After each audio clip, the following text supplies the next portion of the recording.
أسعدتم أوقاتنا أينما كنتم أيها السادة والسيدات من الفضائل بأن نحييكم ونقدم لحضراتكم نشرة أخبار الظهيرة. استهلوا معكم أنا عبد الله محمد علي بالعناوين.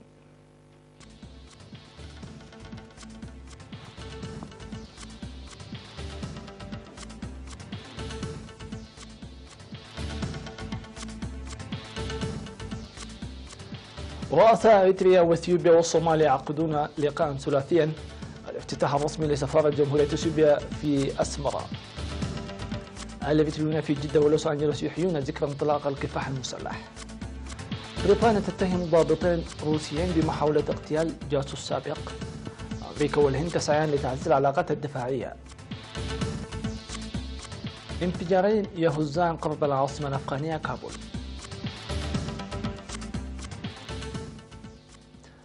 عقد كل من رئيس دولة إريتريا إسياس أفورقي ورئيس وزراء جمهورية إثيوبيا الديمقراطية الفيدرالية الدكتور آبي أحمد ورئيس جمهورية الصومال الفيدرالية محمد عبد الله محمد في 5 سبتمبر في القصر الرئاسي بالعاصمة أسمرة لقاء ثلاثيا تباحثوا خلاله حول تعزيز العلاقات الثلاثية والقضايا الأخرى ذات الاهتمام المشترك. للمزيد مع التقرير التالي.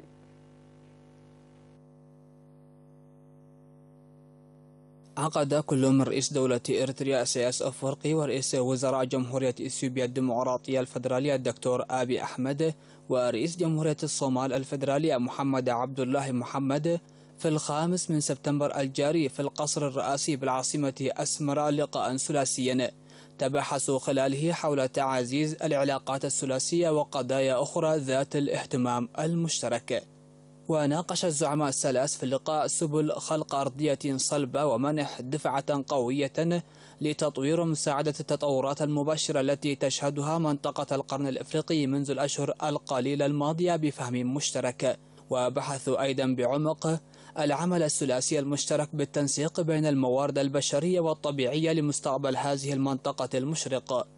وقد وقع البلدان الثلاث بعد اللقاء إعلان عام للتعاون المشترك يحتوي على 4 بنود.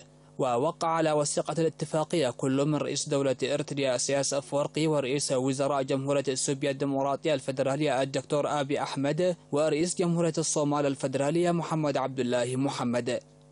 وتشتمل بنود الوثيقة على خلق علاقات قوية تضمن مصالح شعوب الدول الثلاث وبناء وخلق آلية تعاون رفيعة في المجالات السياسية والاقتصادية والاجتماعية والثقافية والأمنية والعمل المشترك من أجل الاستقرار والأمن والسلم للمنطقة ككل دون الاقتصار على تلك الدول الثلاث. وفي التصريح الصحفي المشترك الذي أدلى به كل من وزراء خارجية إريتريا السيد عثمان صالح ووزير خارجية إثيوبيا الدكتور ورقنيه قبيه والسفير أحمد عيسى عوض وزير خارجية الصومال أوضحوا بأن الدول الثلاثة ترتبط جغرافيا وتاريخيا ودينيا وغيرها من القضايا الأخرى المشتركة، مشيرين إلى أن الإعلان يضع كل هذه العوامل في الاعتبار.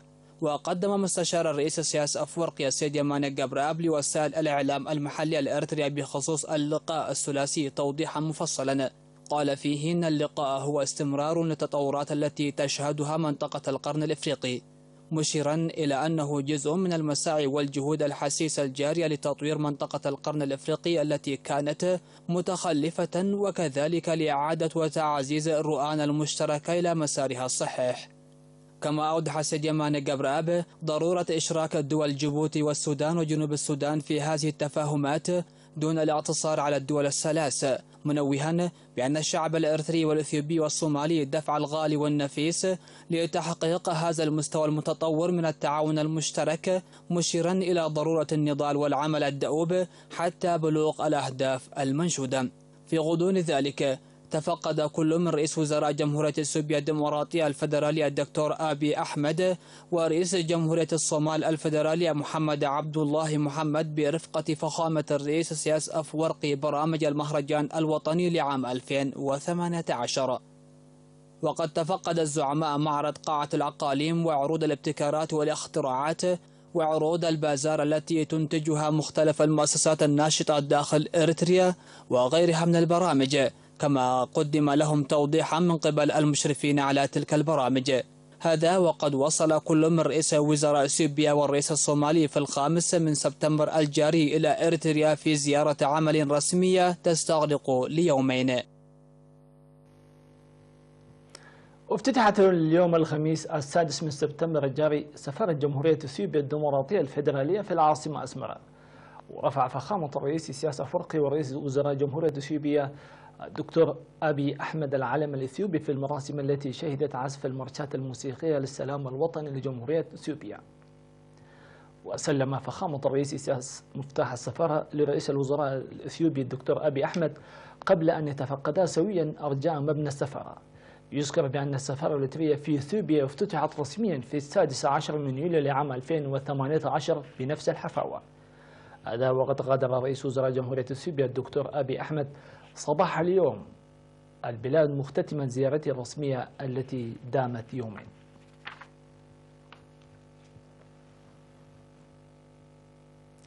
توجهت اليوم لجنة مشتركة عالية المستوى بقيادة وزراء خارجية إريتريا وإثيوبيا والصومال إلى جيبوتي. تعد هذه الزيارة الرسمية التي تقوم بها اللجنة العليا المشتركة المكونة من وزراء خارجية إريتريا السيد عثمان صالح ووزير خارجية إثيوبيا الدكتور وركنيغابيو والسفير أحمد عيسى داود وزير خارجية الصومال. وهي خطوة أولى من إعلان اتفاقية التعاون العام الموقع في العاصمة أسمرا يوم أمس، وتهدف للدفع بالسلام والأمن الإقليمي بالمنطقة. أكد رئيس وزراء جمهورية اثيوبيا الديمقراطية الفيدرالية الدكتور أبي أحمد بأن الشروع في تنفيذ إعلان أسمرا للسلام والتعاون مرحلة بمرحلة هدية خاصة للشعبين الإريتري والإثيوبي بمناسبة العام الجئزي الجديد الذي يصادف في 11 من سبتمبر الحالي. وقد وصل رئيس الوزراء الدكتور أبي أحمد برفقة فخامة الرئيس إسياس أفورقي إلى مدينة منصوة منطلقا من مدينة عصب، وبعد أن تفقدا السفينة الإثيوبية التجارية وهي راسية لأول مرة بعد 20 عاما في الموانئ الإريترية، قدم تصريحا صحفيا لوكالات الإعلام الإريترية والإثيوبية أوضح فيه الصيانات المتكاملة التي يشهدها ميناء عصب من أجل تقديم خدمات جيدة. بالإضافة إلى ذلك تفقد ميناء مصوع الذي بدأ يقدم الخدمات لجمهورية اثيوبيا. وعبر الدكتور أبي أحمد عن أمنياته بأن تلعب الطرق التي تجري لها الصيانات من أجل بدء خدمات النقل البري بين البلدين في القريب العاجل، إضافة إلى خدمات الطيران في تقوية وتعزيز العلاقات بين الشعبين الشقيقين. وذكر الدكتور أبي أحمد بأن تنفيذ مخرجات الاتفاقية بالكامل ليس أنه يزف البشرى على مسؤولي البلدين الناشطين في هذا الشأن، وإنما يعم المجتمع الدولي بأسره. الجدير بالذكر بأن إريتريا وإثيوبيا وقعتا في 9 من يوليو عام 2018 في العاصمة أسمرا إعلان السلام والتعاون الذي يشتمل على 5 بنود أساسية.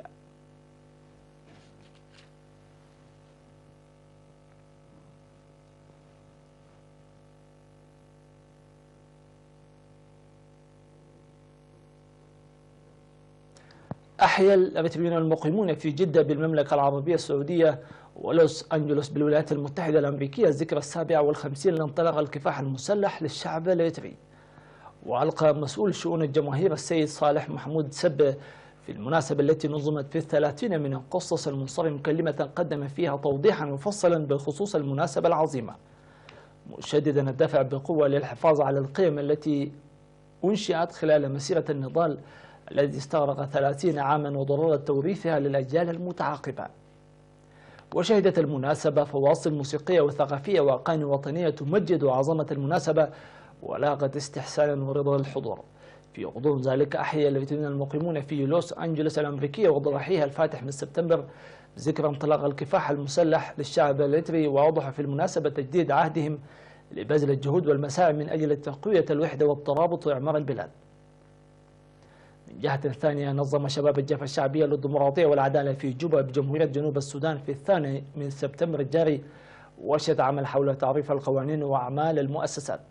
وأفادت المعلومات الواردة بأن الورشة التي حاضر فيها الخبير القانوني السيد أمانيل إلياس تركزت على معنى وأهداف القانون والمؤسسات القانونية وهيئة السلطة القضائية وواجبات وحقوق المواطنين، وخاصة في قوانين الهجرة والجنسية وقانون الجرائم المدنية وقانون العمل في جمهورية جنوب السودان. أفادت وكالة الأنباء الإريترية نقلا عن زوار مهرجان إريتريا لعام 2018 بأن معارض الإقليم المقدمة بصورة سنوية تعكس تطور وتقدم محتويات معرض تلك الأقاليم وتعزز معارف الزوار بإريتريا عن كثب، مطالبين للدفع بها قدما. وأشار الزوار إلى أن محتويات المهرجانات السابقة كانت ثرية بما يكفي، إلا أن نسبتها تقلصت في مهرجان هذا العام بالنظر إلى الثروات والموارد التي تزخر بها تلك الأقاليم، مناشدين أن تمنح اهتماما أكبر في المهرجانات القادمة. وتشتمل محتويات معرض الأقاليم لهذا العام على موارد وأنشطة اقتصادية اجتماعية وأحداث تاريخية وتنمية الخضروات بما يتماشى مع متميزات الطقس، وكذلك الفواكه والحبوب الزراعية. بجانبهم أفاد المقدمين والمشرفين على معرض الأقاليم بأن المحتويات تتأثر حسب المكان والاختيار المتاح لها. فاصل ونوافيكم بالأنباء العالمية، فتفضلوا بالبقاء معنا.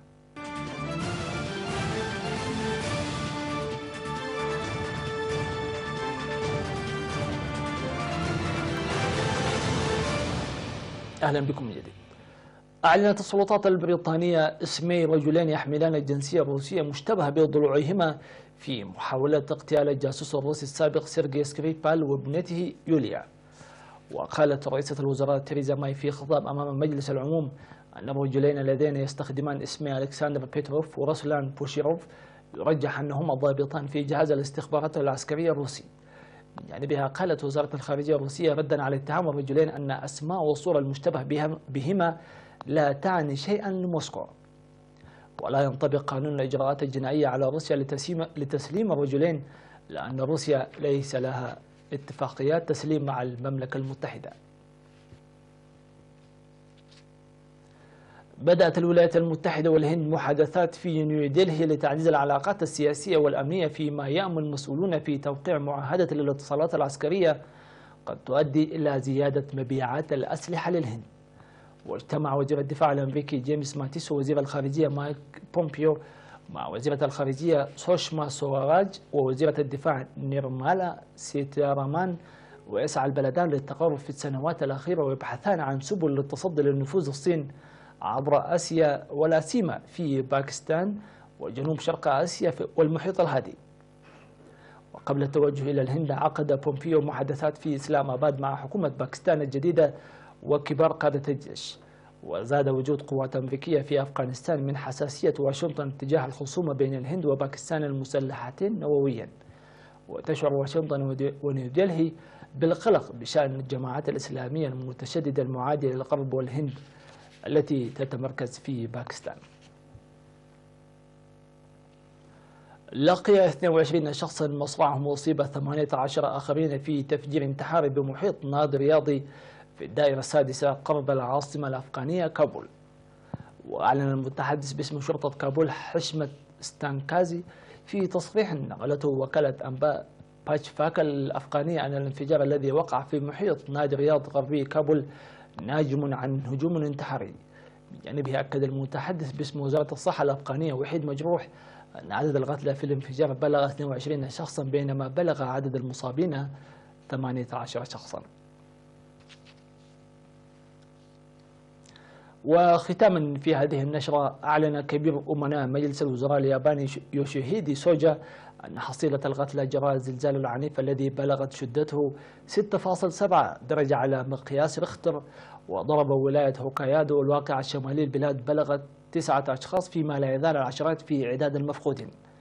وقال سوجا خلال مؤتمر صحفي نقلته هيئة الإذاعة اليابانية أن الزلزال تسبب في وقوع انهيارات أرضية بالإضافة إلى تدمير المنازل، كما تسبب في خسائر مادية بمطار نيوشيتش في ولاية هوكايدو، مشيرا إلى أنه تم إرسال أفراد من قوات الدفاع الذاتي من أجل المساعدة في عمليات البحث والإنقاذ، إلا أنه سيتم زيادة عدد هذه القوات.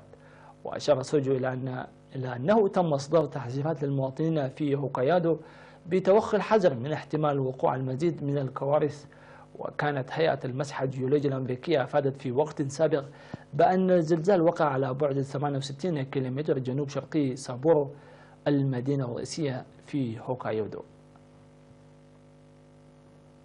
إلى هنا نكون قد وصلنا إلى ختام هذه النشرة. المشاهدين الأفاضل، نشكركم على حسن المتابعة والإصغاء. في أمان الله وحفظه.